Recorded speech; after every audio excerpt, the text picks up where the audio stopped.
Hi, I'm Steve Clemons, and I have a question. Israel says it wants to fully occupy the Gaza Strip, and with unlimited American support, does an even worse catastrophe await the Palestinians? Let's get to the bottom line.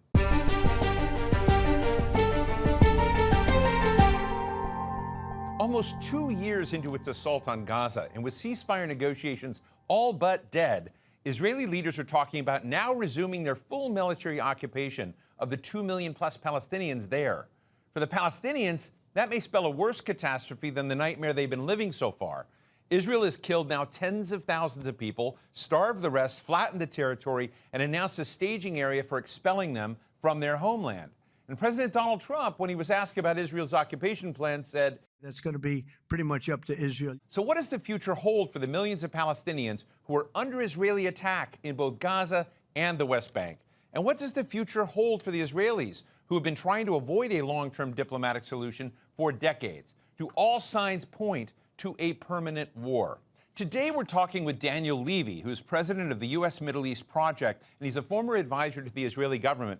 Daniel, thank you so much for joining us. I'm interested now in Israeli Prime Minister Netanyahu's comments that his plan, Israel's plan, is now to fully reoccupy Gaza. What is real and what is not in this moment of standoff, if you will, between Hamas, Gazans, Israel, and the United States? It's good to be back with you, Steve, albeit the circumstances never change for the better. Steve, what is, I think, most important in terms of what is real is the ongoing genocidal actions. And in that respect, something of a dam has apparently burst in terms of the permission to narrate, something that is no doubt palpably frustrating to Palestinians who have been making this case for an awfully long time. But now you apparently see some of the mainstream Western media outlets acknowledging some things that they worked hard not to acknowledge for an awfully long time. Let's park that, because you've asked about what's going on with Prime Minister Netanyahu, the standoff with Hamas, etc. The starting point has to be that the Israeli leadership has refused anything that looked like reasonable terms for a ceasefire, for a permanent outcome to this, for ending this war for an awfully long time. And they have doubled down on that. And having had the support of the Biden administration, in effect, to do that, they now feel they have the Trump administration in a similar place, part of the disinformation and spin of the Israeli side. I say that because some people go with this canard that if only Hamas would release the hostages, it would be done. Why not do it? And the Israeli side have made very clear that that will not bring this to an end. They occasionally like to use that talking point, but they have never desisted from the line that to end this, it will require not only the return of the hostages, but it will also require what they call the total victory, the total defeat. Something that isn't achieved is not achievable. And ministers within the Israeli government have gone much further, of course, and described their intentions as the ethnic cleansing, the removal of the Palestinians from Gaza, and the resettlement of Gaza. I say those things because it is Netanyahu's position which prevents a negotiated outcome. But Netanyahu cannot then say, okay, we do nothing. He has to at least have a narrative domestically where he says, I'm still trying to advance some kind of goal. And therefore, he has put forward this proposal.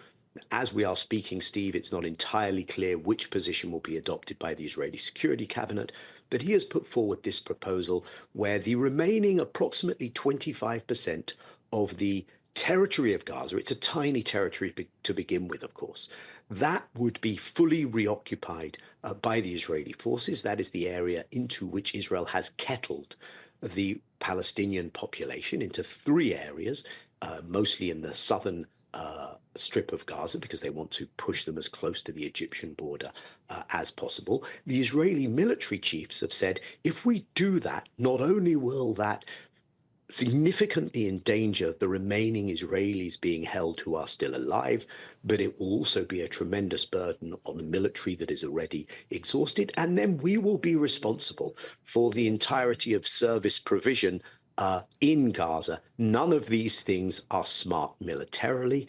There is this kind of standoff. It could well be the case that Netanyahu is using this in order to be able to blame the IDF chief of staff, to blame the military for why there is still not total victory. I would step back from that, and I would urge people not to engage too much in the minutiae, because whether it's the IDF plan of surround these remaining areas and attack them from the outside, or the Netanyahu plan of physically go into these remaining areas, where Israel has been before, of course. The key point is, whichever plan it is, Israel continues to conduct war crimes and violations of international law on a daily basis. And I think some people on the outside are going to get very wound up in, well, which plan is it? It matters, but it doesn't matter compared to the bigger picture of the continuation of criminality and impunity when it comes to Israel's actions. So one person who seems to be unbothered at the moment by the issues of inhumane actions and these war crimes, et cetera, is President Trump. But President Trump seems to be annoyed by this ongoing problem. And he says, well, maybe it's just Israel's to take care of. But he recently sent his negotiator, Steve Witkoff, but also U.S. Ambassador to Israel, Mike Huckabee, to some of the food aid stations to see what what was going on there. You had actually some Palestinians that were killed while they were going to investigate these areas. And the president has expressed concern for Palestinians that are in this situation. And you've had people, unlikely people, come out like Marjorie Taylor Greene, representative in the U.S. House of Representatives, call out and formally call what's going on a genocide. Do you sense, from your position looking at this, of any potential collision between the Trump White House and the Israeli part of this equation right now? This is correct for it to be on people's minds, including your own, Steve, because one way that this ends is that the Trump administration brings it to an end, just as the Biden administration could have done and conspicuously decided not to. They teed up everything we are seeing today. If Trump turns around and says, enough, this ends, Mr. Prime Minister, then I'm not saying it happens the next morning, but it happens in relatively short order, because Israel cannot continue if an American president is willing to sustain a position where he challenges the Israeli leader. It's the flow of weapons, but it's much more than that. It's the economic, diplomatic, political support, and it's the way this plays out inside the internal Israeli political ferment. So we know that occasionally President Trump sees an image that can frustrate, irk, move him even. We know that when Trump came into power, we had the most significant ceasefire to date agreed by Israel on January 19th because Prime Minister Netanyahu did not want to get on Trump's wrong side. We know that when Trump sought to bring to an end the 12-day confrontation which Israel initiated with Iran, he spoke in very blunt terms to the Israeli Prime Minister in terms of sending home his fighter jets. So we know that that's possible. However, on the Palestinian front, it has not been sustained in any way by Trump, and the milieu seems to lean towards giving Israel as much rope as it needs to first hang Palestinians, I would suggest, then hang itself. In that respect, thus far, the American position has only encouraged Israel's worst behavior and indeed accelerated some of these most cruel and inhumane trends. And the thing that you referenced is really Exhibit A in that, Steve, which is the Gaza Humanitarian Foundation, so-called, which was established by Israel with US backing, with US companies, with US mercenaries, genocide profiteering.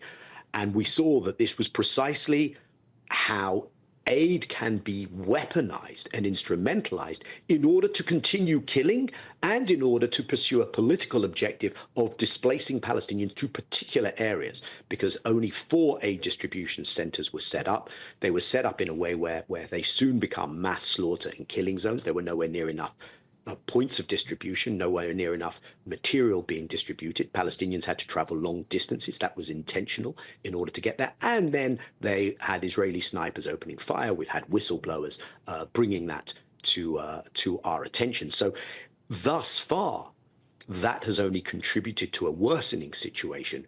Could Trump flip on a dime, change his position? Netanyahu has invested heavily to try to make sure that does not happen. 3 visits to Washington, D.C. in just around half a year since Trump took office again for a second time. You do, of course, have the degree of access of the lobby. You have the degree of naivety, how easy it is to lead an American administration by the nose. But, and you mentioned it, Steve, and I think this is maybe the surprise of the last few months, the extent to which Israel has become a subject of debate and controversy inside the American right. That we haven't seen for an awfully long time. So you still have perhaps the most influential cohort, people like Speaker Mike Johnson, who was just in an Israeli settlement, lauding the settlements, supporting Greater Israel just some days ago, representing that well-known phenomenon of the dispensationalist wing of the evangelical movement, who have a certain view of history. It doesn't end very well for my people, the Jewish people, by the way. But you, alongside that, have a cohort within MAGA, and it's not an insignificant cohort, as you suggested, Steve, who are saying, wait a minute, it says make America great again, not make Israel great. What is this about? America first versus Israel first. Why are you allowing yourself, Mr. Trump, to be another president led by the nose into doing Israel's bidding against U.S. interests? That's the Tucker Carlson, Joe Rogan and Candace Owens, many others, some who I have significant questions as to their motivations. But when you have someone like Tucker Carlson, having a serious conversation with John Mearsheimer, which goes back into the history of the Nakba, that is new on the American right. And I would suggest to the Israeli side, actually, that you are now in a predicament of your own making, where your degree of dependence on the US is at an unprecedented level, at a time when geopolitical power maps are shifting. You are so reliant on the US, and at the same time, you are managing to make yourselves, your issue, support for you, ever more controversial in a bipartisan way, which is new in the US. That's how risky it is for Israel. I say that, of course, while acknowledging that the people who face the immediate threat and reality of a genocidal action are the Palestinians. You know, when it comes, Daniel, to reorganizing or thinking about the region now with these dynamics under play, and Israel's clearly the superpower in the area, what do you expect to see Israel's moves in and around Israel, not just with Gaza, but with the West Bank, with Syria, with Lebanon? You know, we often talk about this one small strip of land, but it's really an epicenter of many, many other waves of interest and action. And would love to see, again, from your perspective, what is trying to be reshaped there from an Israeli perspective?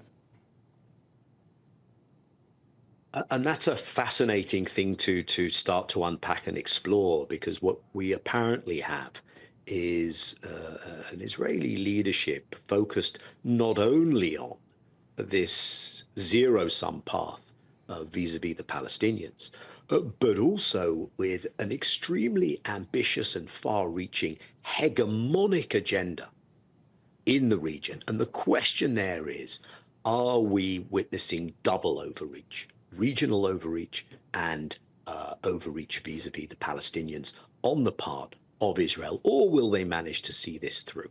The Israeli position is we have the military superiority, we're a nuclear power, we have America guaranteeing our qualitative military edge, we have American economic backing, we've done really well on the tech front. So we can see this through. That's the Israeli gambit.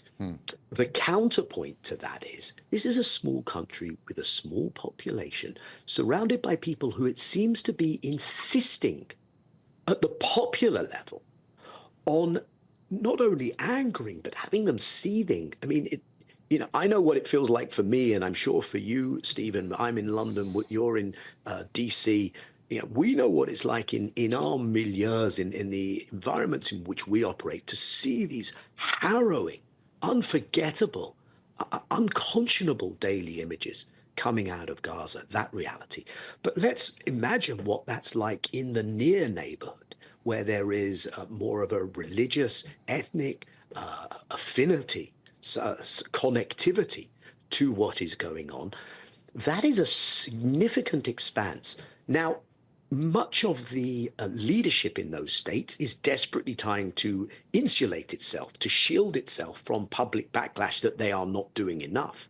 But increasingly, that leadership is saying this is just so reckless, so irresponsible, so radicalizing, and also so far-reaching, because Israel it has no, and this is why I don't think hegemonic project is perhaps the right language, because it has nothing that it is offering that it says, look, here is what we offer you. This is why this is going to be good for your society going forward. You have to have some kind of forbearance, some kind of soft power component to what you're trying to achieve. But what Israel offers is massacre of Palestinians and subjugation of everyone else to Israel's will. And I don't think that can fly. And therefore, you have states in the region who are beginning to scratch their head and say, okay, we were willing to acknowledge that Iran is something that should concern us all. But Iran has been making much better relations with the Gulf, for instance. And I think many actors now look around and say, Israel is the most destabilizing, revisionist state, radicalizing threat here. Is there a way that it can be deterred and contained? And whether you're sitting in Ankara, in parts of the Gulf, or perhaps as far away as Islamabad, which Israel also talks about sometimes, you are beginning to think, what Israeli threat might be coming to a neighborhood near me too? Let me ask you a question, Daniel. I'm interested in whether, those that still believe that Oslo was a good idea, that a two-state solution, which I think you've walked away from, but is what France doing helpful, or is it hurtful, or is it just sound and fury signifying nothing? A couple of things in relating to that, Steve.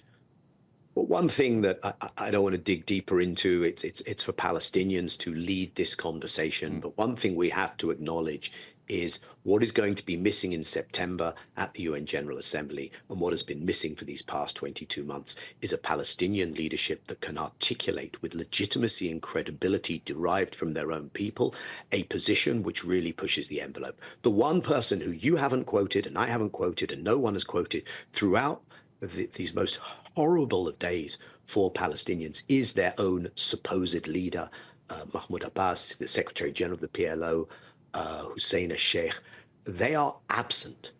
And so we just have to acknowledge that all of this is happening in a context in which there is no Palestinian unified national leadership or strategy for liberation. Let me acknowledge that and park that, but I think it plays into why September will be a lot less significant in the UN than it could have been, because we don't have that vector. What could be interesting is if, in recognizing Palestinian statehood, the French leader or British leader, Canadian leader, there'll be others, I think, who will join by September, if they say, we are recognizing a Palestinian state, we now acknowledge that that state is under permanent illegal occupation, and these are the steps that we are therefore going to take to address and challenge that reality and to change that reality. However, everything we hear and see suggests that that is not the intentionality behind recognition from the French, British, Canadians, and others. They intend for this to be in some cases, we are under domestic pressure. We have to be seen to do something. This is the lowest bar. This is gesture politics. I recognize and I park here. Others, I think they even have a more ambitious agenda that they can try and pull Arab states into moving forward or normalization steps with Israel in tandem with their recognition. I don't think those states are going to fall for that one. So the only positive thing I can say about that is that having recognized those same pressures which led to that recognition, people are going to turn around and say, you recognized what we thought this was significant. Nothing has happened as a consequence. Now we insist on you doing other things. That's not the intention, but it could lead there. And what's meaningful is there's a whole slew, a whole roster of things. Many of them, the boycott, divestment, sanctions movement have pushed, but there are many things, whether it's visa restrictions, whether it's arms trade, all trade, the low bar being anything to do with settlements, whether it's freezing assets, whether it's Israel being called upon to make good on the damage it has caused. Who is going to pay the cost for repairs? There are so many things that can be done that are meaningful, consequential. And I say that because I don't think we will have a change in the debate inside Israel unless Israelis experience that there are costs and consequences for these actions. Otherwise, they will carry on in this journey towards extremism, and negotiations will never be meaningful when there is such asymmetry and until Israel feels that there is a different incentive structure. Just finally, Daniel, because I think many of us are looking for a frame to sort of think about what's viable at this point other than permanent war, as you just said. Was it naive for those involved with Oslo to lay that out as something, as a viable track? What is your best answer to what I see now as the Oslo failure? So I think in retrospect, that is a critique that has understandable, broad support in quarters that I am close to. At the time, you did have a PLO with far more credibility than it has today.